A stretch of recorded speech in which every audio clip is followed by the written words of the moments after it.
Hello નમસ્કાર મિત્રો, આપણી યુટ્યુબ ચેનલ ગુજરાત જીકે ગુરુ પર હું પંકજ કંજરિયા તમારું હાર્દિક સ્વાગત કરું છું.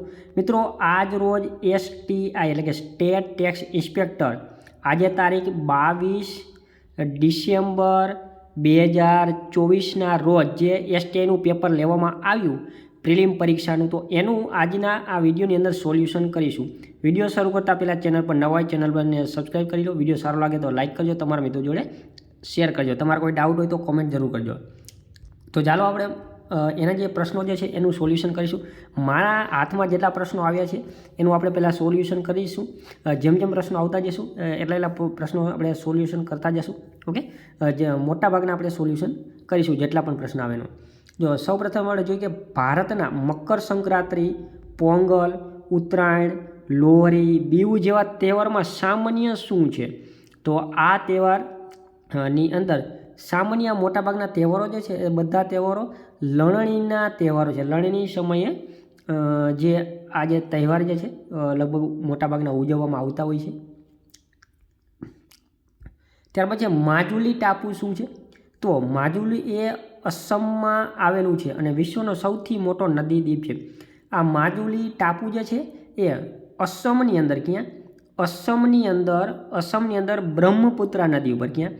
બ્રહ્મપુત્રા નદી ઉપર આવેલો એક ટાપુ દ્વીપ છે અને એની અંદર ઘણી બધી વસ્તી રહે છે, પોપ્યુલેશન રહે છે અને વિશ્વનો સૌથી મોટો એવો ટાપુ છે કે જે નદી ઉપર સૌથી મોટો ટાપુ હોય એવો છે આ માજુલી દ્વીપ છે. અમદાવાદની અંદર ગુજરાતમાં ISRO Indian space research organisation, PRL physical research laboratory, ATIRA Ahmedabad textile industries research association, IIM Indian institution of management association, આ વગેરેની મોટી આ સંસ્થાઓ જે છે એની સ્થાપના કરવામાં મહત્ત્વની ભૂમિકા કોણે ભજવી છે? તો વિક્રમ સારાભાઈની આની અંદર ભૂમિકા રહેલી. આ બધી સંસ્થાઓ છે એની સ્થાપનામાં વિક્રમ સારાભાઈની ભૂમિકા જે છે એ રહેલી છે. સ્મૃતિવન શું છે? તો 2001ની અંદર ગુજરાતની અંદર ભયંકર ભૂકંપ થયો હતો. તો આ ભૂકંપની અંદર ભોગ બનેલા લોકોની યાદમાં બનેલું વિશ્વનું સૌથી મોટું મ્યુઝિયમ છે અને આ બનેલું છે ક્યાં? તો કે કચ્છ જિલ્લાના ભુજની અંદર આ સ્મૃતિવન મ્યુઝિયમ બનાવવામાં આવ્યું છે. બહુ મસ્ત જોવાલાયક મ્યુઝિયમ બનાવવામાં આવ્યું છે કે જ્યાં 2001ની અંદર જે ભૂકંપ થયા હતા એનો ભોગ બનેલા લોકોની આખું મ્યુઝિયમ બનાવેલું છે. ગુજરાતમાં ધાર્મિક પરંપરા મુજબ સ્ત્રીની પ્રથમ ગર્ભાવસ્થા પછી કયા દેવી દેવતાનું આહ્વાન કરવામાં આવે છે? ઓકે, ગુજરાતની અંદર ધાર્મિક પરંપરા મુજબ પ્રથમ જે ગર્ભાવસ્થા થાય ત્યારબાદ એની રાંદલ માતાજીની આહ્વાન કરવામાં આવતું હોય છે. ગુજરાતના કયા જાણીતા કેળવણીકારને મુછાળી માનું બિરુદ મળેલું છે? તો ગીજુભાઈ બધેકા. ઓકે, ગીજુભાઈ ફરાડ છે પરંતુ એને ગીજુભાઈ બધેકા જે છે એમને મુછાળી મા તરીકે ઓળખવામાં આવે છે. ઓકે, અને એમની એક દિવા સ્વપ્ન જે છે પુસ્તક જે છે એ પણ એમનું જાણીતું છે. એના આધારે એ ગુજરાતી પિક્ચર પણ બનેલું છે. કાપડની ડિઝાઇનની કઈ હસ્તકલા સિંધુ ખીણની સંસ્કૃતિના સમયમાં શરૂ થઈ હતી અને હજુ પણ લોકપ્રિય છે? જો પટોળા જે છે એ તો સિદ્ધરાજ જયસિંહના સમયમાં થયું હતું. ઓકે, બાંધણી છે એ પણ હમણાંનું જ છે, કેડિયું છે એ પણ હમણાંનું છે. એટલે ફેટો જે છે એ આઈ થિંક ફેટો પહેલાંથી સિંધુ ખીણના સમયથી બાંધતા હતા, કમરે બાંધવાનું આવે. નરસિંહ મહેતાએ ભગવાન કૃષ્ણની રાસલીલાના દર્શન કર્યા હતા એ પવિત્ર સ્થળ કયું છે? તો એ પવિત્ર સ્થળ છે આપણું ગોપનાથ. ઓકે, ભાવનગરની અંદર આવેલું ગોપનાથ મહાદેવનું મંદિર જે છે ત્યાં ભગવાન કૃષ્ણની રાસલીલાના દર્શન થયા હતા નરસિંહ મહેતાને. ગુજરાતના ભાલકા તીર્થનું મહત્ત્વ શું છે? આપણા ગીર સોમનાથ જિલ્લાની અંદર આવેલું છે ભાલકા, કે જ્યાં ભગવાન કૃષ્ણએ ત્યાં પોતાનો જીવ આપ્યો હતો. ભગવાન શ્રી કૃષ્ણ ભાલકાની અંદર જે વડના વૃક્ષ નીચે બેઠા શેરડી ખાતા હતા ને ત્યાં એક જરા નામના પારધી એમને તીર મારે છે અને ત્યાં પોતાનો જે જીવ જે છે ત્યાં ત્યજી દે છે. તો એના માટે આ ભાલકા તીર્થ જે છે એ ઓળખાય છે. યાત્રાધામ સબરીમાલા વિશે શું સાચું છે? તો સબરીમાલા શું છે? તો કે કેરળમાં છે. આ સબરીમાલા કેરળમાં આવેલું છે ને ભગવાન અયપ્પાનું સ્થાન છે. ભગવાન અયપ્પાનું સ્થાન છે. વચમાં આ સમાચારમાં બહુ જ ચર્ચામાં રહેલું આ સબરીમાલા મંદિર. કાઠિયાવાડ નામનું મૂળ શું છે? કાઠિયાવાડ શું છે? તો કાઠિયાવાડ જે છે એ કાઠી લોક સમુદાયના આધારે આ કાઠિયાવાડ નામ પડેલું છે. આ એક અનુમાન પરફેક્ટ આઈડિયા નથી, પણ લગભગ આ જ જવાબ જો કાઠી ગામની હસ્તકળા છે. ઓકે, તે ભગવાન કૃષ્ણએ આપેલું છે. ભગવાન કૃષ્ણના નામ કાનજી અથવા કાનુડામાંથી, પરંતુ આ કાઠી લોક સમુદાયના આધારે આ કાઠિયાવાડ શબ્દ પડ્યો હશે એવું અનુમાન છે, માનવામાં આવે છે. પીછવાઈ નામની ચિત્રકળા કઈ બાબત સાથે સંકળાય છે? તો પીછવાઈ જે છે એ વૈષ્ણવ સંપ્રદાય સાથે જોડાયેલી કળા છે.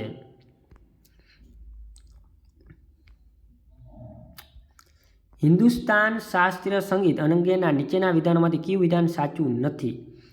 તો હિન્દુસ્તાન શાસ્ત્રીય સંગીત, તો એના કલાકારો તમામ ધર્મના છે. એમાં સમયનું કોઈ તત્વ સંલગ્ન નથી. એમાં રાગ રાગિણી ગવાય છે. એમાં વાદ્ય યંત્રો પ્રયોજાય છે. ઓકે,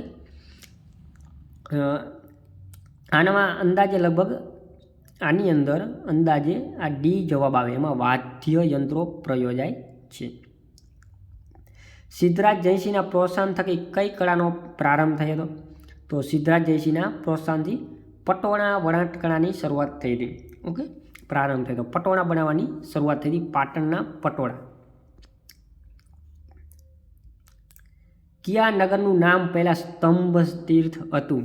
તો ખંભાત જે છે એને પહેલાં સ્તંભ તીર્થ તરીકે ઓળખવામાં આવતું હતું.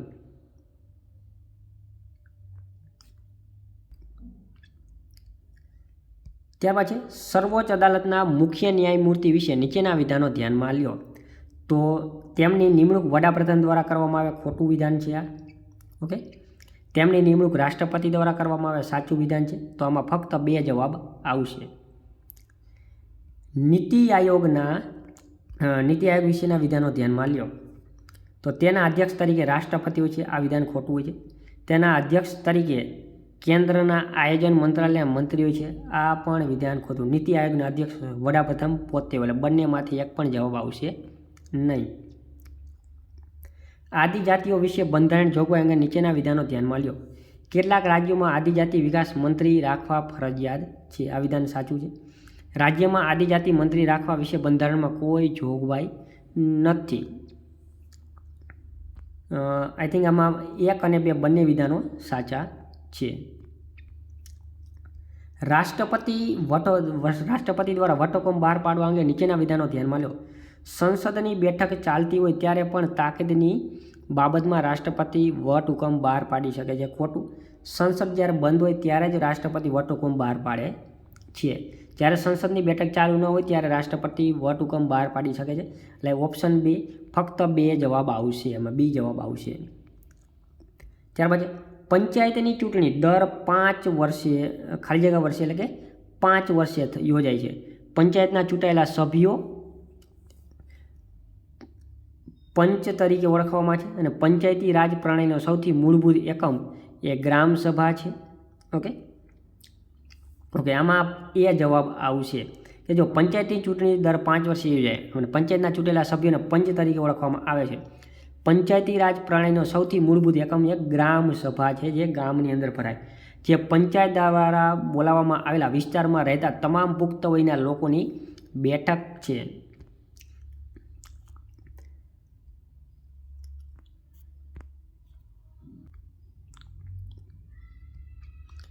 ત્યારબાદ ભારતમાં પંચાયતી રાજ વિશે નીચેના વિધાનો ધ્યાનમાં લો. તમામ રાજ્યોમાં ત્રિસ્તરીય પંચાયતી રાજ વ્યવસ્થા અમલમાં છે, પહેલું વિધાન સાચું છે. તમામ રાજ્યોમાં અનામત બેઠકોની એક સરખી જોગવાઈ અમલમાં છે, અલગ અલગ છે, બધા રાજ્યમાં અલગ અલગ છે, આમાં ફક્ત એ જવાબ આવશે. 1 એપ્રિલ 2014ના રોજ ભારતનો બંધારણીય દરજ્જો શું હતો? તો એ સાર્વભૌમ હોય, સમાજવાદી હોય, બિનસાંપ્રદાયિક હોય, લોકતંત્રીય હોય અને પ્રજાસત્તાક પણ હોય. પહેલું જ વિધાન સાચું છે.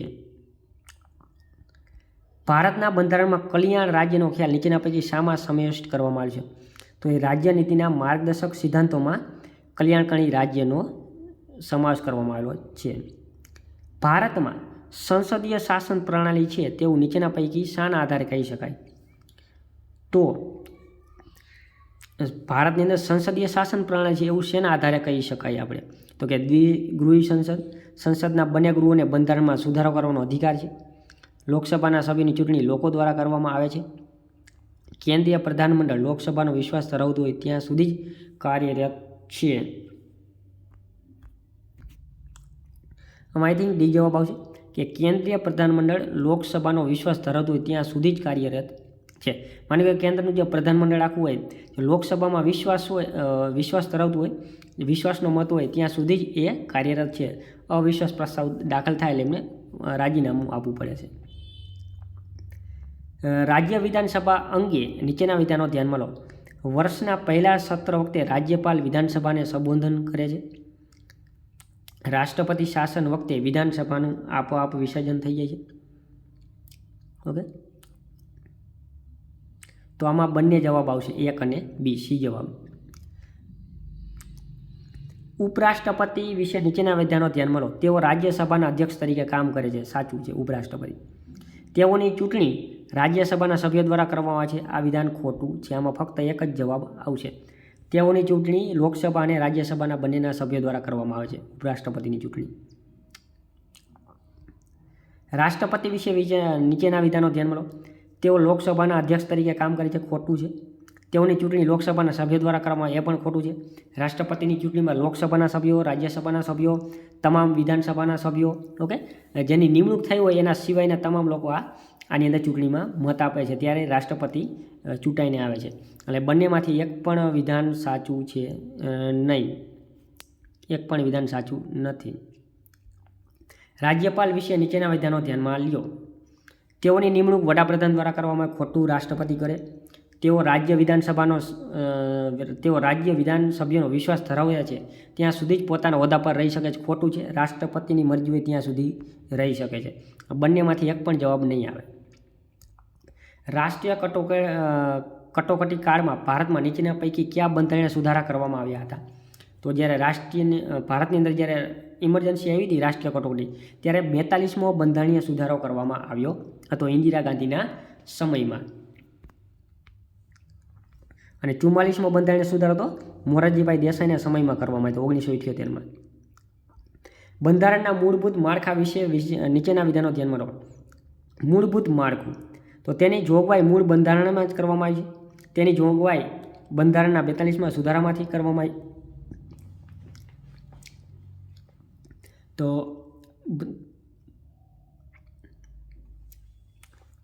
આમાં બંનેમાંથી એક પણ આવશે નહીં.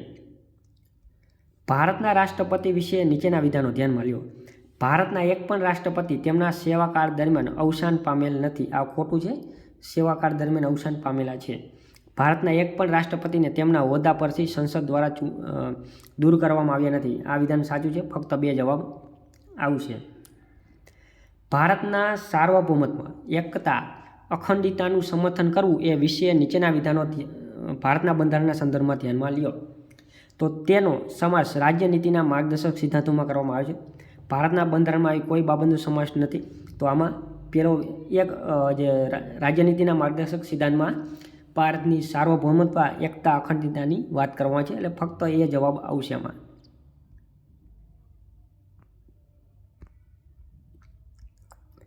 અવિશ્વાસની દરખાસ્ત વિશે નીચેના વિધાનો ધ્યાનમાં લ્યો.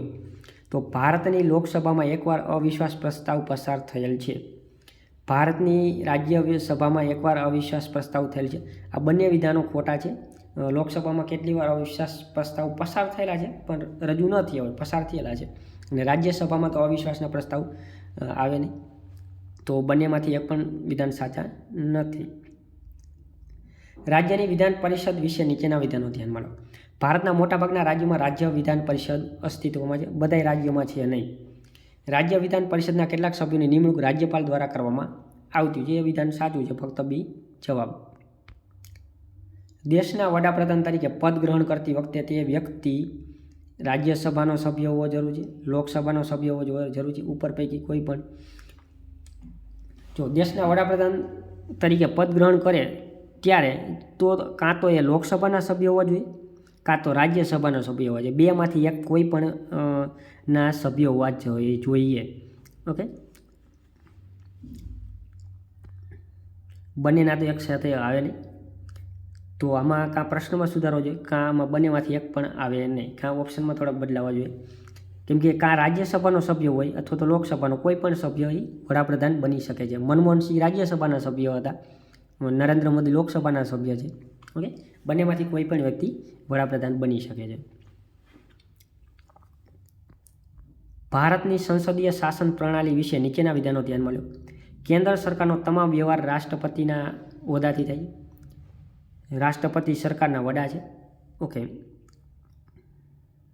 તો આમાં બંનેમાંથી એક પણ વિધાનની ઓકે. કેન્દ્ર સરકારનો તમામ વ્યવહાર જે આપણા જે વડાપ્રધાન છે હોદ્દાની રૂએ કરતા હોય છે, પરંતુ નામ હોય છે દેશનો વહીવટ રાષ્ટ્રપતિના નામે થાય છે, પરંતુ વહીવટ કરતા હોય છે મોટાભાગનો કેન્દ્રનો વડો હોય છે વડાપ્રધાન. રાષ્ટ્રપતિ સરકારના વડા હોતા નથી. રાજ્યમાં રાષ્ટ્રપતિ શાસન વિશે નીચેના વિધાનો ધ્યાનમાં લો. રાષ્ટ્રપતિ શાસનનો આદેશ રાજ્યપાલ દ્વારા કરવામાં આવે છે. રાષ્ટ્રપતિ શાસનનો આદેશ રાજ્યપાલ દ્વારા નહીં, પરંતુ રાષ્ટ્રપતિ કરતા હોય છે રાજ્યમાં. અને રાષ્ટ્રપતિ શાસન દરમિયાન રાજ્યનું મંત્રીમંડળ બરખાસ્ત થાય છે, પરંતુ રાજ્ય વિધાનસભા પોતાનું કાર્ય ચાલુ છે. બંને વિધાનો ખોટા છે, બંનેમાંથી એક પણ નહીં આવે. કેમ કે રાષ્ટ્રપતિ શાસન લાગુ પડી જાય એટલે મંત્રીમંડળ વગેરે બધું છે એ બરખાસ્ત થઈ જાય છે, અને વિધાનસભા પણ કાર્ય પોતાનું કરી શકતી નથી. ભારતની સંસદ વિશે નીચેના વિધાનો ધ્યાનમાં લો. તો તમામ બાબતોમાં રાજ્યસભાને લોકસભા કરતાં ઓછી સત્તાઓ છે. કેટલીક બાબતોમાં રાજ્યસભાને લોકસભા કરતાં વિશેષ સત્તાઓ છે. જો તમામ બાબતોમાં રાજ્યસભાને લોકસભા કરતાં ઓછી સત્તાઓ છે. બધી જ વસ્તુમાં લોકસભા જેટલી સત્તા છે, પરંતુ એક નાણાં બિલમાં એક લોકસભાને વધારે સત્તા છે. અને કેટલીક બાબતોમાં રાજ્યસભાને લોકસભા કરતાં વિશેષ સત્તા. મારા ખ્યાલથી આમાં બંને વિધાનો ખોટા છે. રાજ્યમાં કેન્દ્ર સરકાર દ્વારા રાષ્ટ્રપતિ શાસન લાદવા અંગે નીચેના વિધાનો ધ્યાનમાં લો. કેન્દ્ર સરકારના આ અંગેના નિર્ણય સંબંધે ન્યાયિક પુનરાવલોકન અધિકાર સર્વોચ્ચ અદાલતે નથી. સર્વોચ્ચ અદાલતને આવો અધિકાર છે, પરંતુ આવો એક પણ કિસ્સો હજી સુધી બન્યો નથી. ઉપર પૈકી કયા વિધાનો સાચા છે? આમાં આઈ થિંક બંને વિધાનો સાચા આવતા હશે.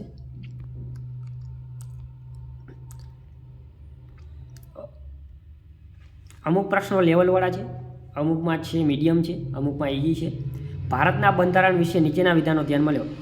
26 નવેમ્બર 1949ના રોજ ભારતનું બંધારણ છે એનો અમલ થયો હતો, અને 26 નવેમ્બર 1949ના રોજ અમલમાં આવ્યું. તેથી જ આ દિવસે દર વર્ષે બંધારણ દિવસ તરીકે ઉજવે. આ સાચું છે?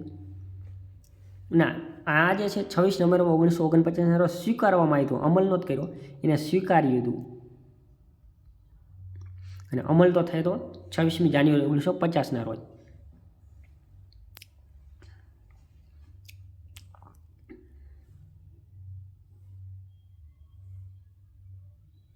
અથવા તો આમાં અમલ પણ કર્યો કહી શકાય.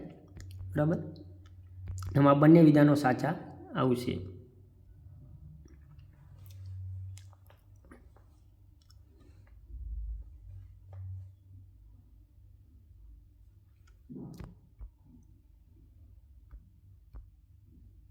હવે પછીના જે બાકીના જે ક્વેશ્ચનો છે આપણે નેક્સ્ટ વિડીયોમાં જોશું.